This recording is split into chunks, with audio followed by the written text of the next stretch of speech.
Hi, my name is Sue Briggs and I'm Assistant Director here in the Office of Student Conduct. I'm here to talk with you today about a Level 2 student conduct case. Level 2 cases are those cases in which the violations may result in sanctions such as disciplinary probation until graduation, an alteration in a student's housing status, suspension, or expulsion. Level 1 cases, on the other hand, are those cases in which the violation is likely to result in lesser sanctions. When a police officer or RA writes a report alleging that a rule has been broken, that report is forwarded to a professional staff member on campus who is called a student conduct administrator. Thanks for coming to meet with me today. In Level 2 cases, a student conduct administrator sends letters to the students involved in the case requiring that they come in to meet with the student conduct administrator.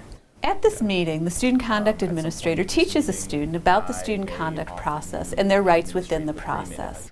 Then they spend time talking about the incident and what took place from the student's point of view. So can you tell me what took place from your perspective? All right. Well, I was hanging out with my buddy in my room, and we were smoking. We were smoking pot.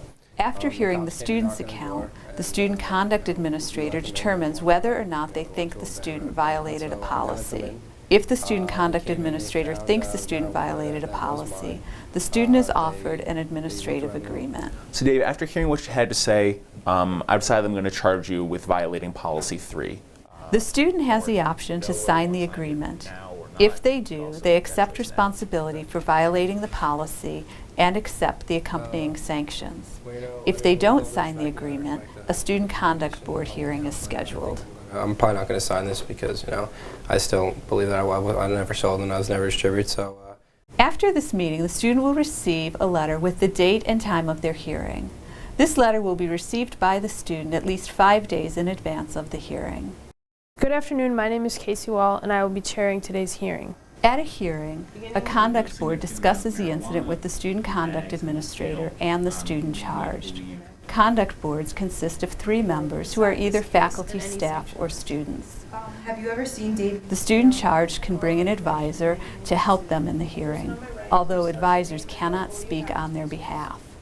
Both the student conduct administrator and the student charged can bring witnesses to share information about the incident. Well, Dave's roommate on campus. After introductions, the student conduct administrator and the student charged take turns speaking about what happened.